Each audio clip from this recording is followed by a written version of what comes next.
యేసయ్యా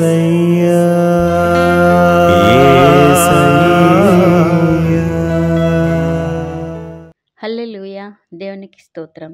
ఈ వాక్యం వింటున్న వారందరికీ యేసుప్రభు వారి నుండి ఆశీర్వాదం, ఆరోగ్యం, ఐశ్వర్యం, సంతోషం, సమాధానం, నిరీక్షణ కలగాలని ప్రార్థిస్తూ సమస్త మహిమ, ఘనత, స్తోత్రం యేసుప్రభు వారికే చెల్లిస్తూ ఈరోజు మనం పరిశుద్ధ గ్రంథం నుండి సామెతల గ్రంథం 22వ అధ్యాయం 3వ వచనం చదువుకుని ధ్యానించుకుందాం. బుద్ధిమంతుడు అపాయం వచ్చుట చూచి దాగును, జ్ఞానం లేనివారు యోచింపక ఆపదలో పడుదురు. ఏదైనా అపాయం వస్తుందని తెలిసినప్పుడు బుద్ధిమంతుడు జాగ్రత్తగా ప్రభువారిని ప్రార్థించి ఆయన వెనుక దాగుకుంటాడు. దైవజ్ఞానం లేనివారు, దేవుని ఆనుకొనని వారు ఇక ఏ ఆలోచన లేక ఆపదను ఎలా ఎదుర్కోవాలో తెలియక ఇబ్బందులలో పడతారు. ఇది మనం ఉపమానం ద్వారా తెలుసుకుందాం.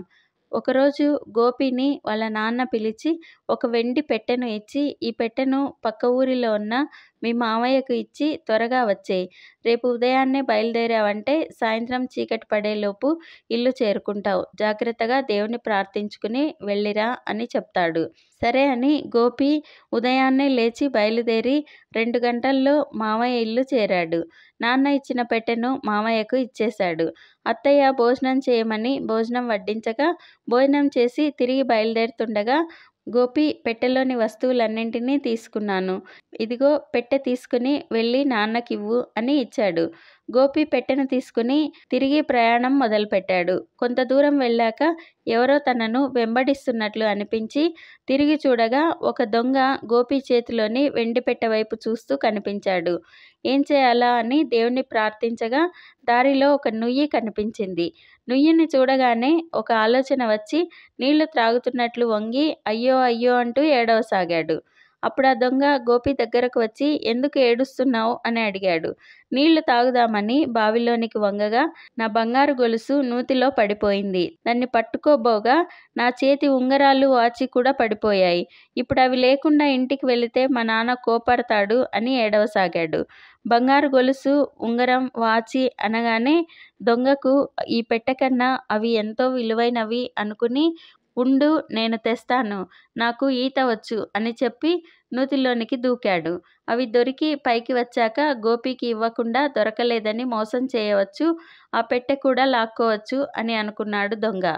దొంగ నీటిలోనికి దూకగానే గోపి ఒక్క పరుగుతో క్షేమంగా ఊరు చేరుకున్నాడు. జరిగినదంతా తల్లిదండ్రులు విని అందరూ కలిసి దేవుణ్ణి స్తుతించసాగారు. 119వ కీర్తన 98వ వచనంలో నీ ఆజ్ఞలు నిత్యము నాకు తోడుగా ఉన్నవి, నా శత్రువులను మించిన జ్ఞానము అవి నాకు కలుగజేయుచున్నవి. మనం ఏ కష్టమైనా, ఏ ఇబ్బంది అయినా, ఎటూ వెళ్ళలేని ఇరుకులో అయినా ఆయనను ఆశ్రయిస్తే యేసుప్రభు వారు ఇచ్చే ఒక్క మాట మనల్ని ఆ కష్టంలో నుండి బయటపడవేస్తుంది, ఆ ఇబ్బందులో నుండి విడుదలనిస్తుంది, ఆ ఇరుకులో నుండి విశాలతలోనికి నడిపిస్తుంది. ఆయన మాట చాలు. జీవం గల మాట నమ్మి ప్రార్థించామంటే ఎంతటి కష్టమైనా జయించి ఆశీర్వాదాల్లోనికి నడుస్తాము. ఏ కష్టమైనా ఆయన్ని ఆశ్రయించే జ్ఞానం మనకు ఉంటే వాటిని సులభంగా జయించగలం. ప్రతిరోజు ఉదయం, సాయంత్రం సామెతల గ్రంథం చదివితే మనల్ని ఆయన తన జ్ఞానంతో నింపుతారు. అప్పుడు మనం ఎటువంటి సమస్య అయినా భయపడాల్సిన పని లేదు, భీతి చెందాల్సిన అవసరం ఉండదు, సులభంగా బయటపడగలుగుతాం. ప్రార్థన చేసుకుందాం.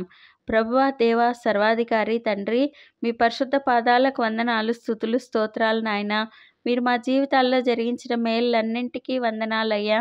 ప్రభువా, మీ మాటలు మాకు తోడుగా ఉంచి శత్రువులను మించిన జ్ఞానంతో మమ్మల్ని నింపుతున్నందుకు వందనాలయ్యా. సమస్యలలో మేము బెదిరిపోకుండా మీ మాట ద్వారా ధైర్యంగా ఎదుర్కొని వాటిని జయించేందుకు శక్తినిచ్చి సహాయం చేయండి. ఈ ప్రార్థనలో పాల్గొనేవారు ఏ ఏ సమస్యలతో ఇబ్బందులలో ఉన్నారో ప్రభువా, వారందరినీ మీ మాటతో ఆదరించండి నాయన, ధైర్యపరచండి తండ్రి. వాటన్నింటి నుండి బయటపడి మిమ్మల్ని స్తుతించులాగున జయం దయచేయండి. వారిని అన్ని విషయాల్లో గొప్ప చేసి ఆశీర్వదించండి. జాబ్ లేని వారికి మంచి జాబ్స్ని దయచేయండి.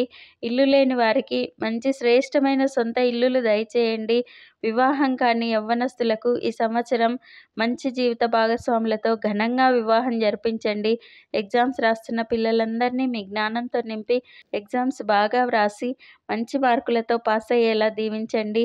మేమందరం ఈ దేశానికి, ప్రపంచానికి ఆశీర్వాదకరంగా ఉండులాగున ఆశీర్వదించమని నజరేయుడైన యేసుక్రీస్తు నామంలో ప్రార్థిస్తున్నాం తండ్రి.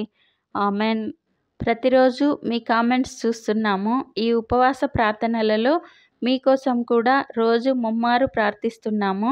భయపడకండి, దిగులు పడకండి, కృంగిపోకండి. యేసుప్రభు వారు తప్పక విడుదలనిస్తారు. ఆయన మహాకృప మనతో ఎల్లప్పుడూ ఉంటుంది. Amen. Thank you Jesus. God bless you. మేము మా ఛానల్లో అందించిన ఇతర వీడియోలను కూడా తప్పకుండా చూసి మీ మిత్రులకు షేర్ చేయగలరు. ఇప్పటి వరకు మా ఛానల్ సబ్స్క్రైబ్ చేయకుంటే వెంటనే సబ్స్క్రైబ్ చేసి కొత్త వీడియోల నోటిఫికేషన్స్ కోసం సబ్స్క్రైబ్ బటన్ పక్కనే ఉన్న బెల్ గుర్తును క్లిక్ చేయండి. అందరికీ వందనాలు. మహా పండితులను సైతం 12 ఏళ్లకే తన జ్ఞానంతో అలరించిన ఆ దైవ కుమారునికి తన తల్లిని ఎలా సంబోధించాలో ఒకరు చెప్పాలా? పరిశుద్ధ గ్రంథంలో యేసుక్రీస్తు 2 సందర్భాలలో తన తల్లి మరియను స్త్రీ అని సంబోధించడం మనం చూస్తాం.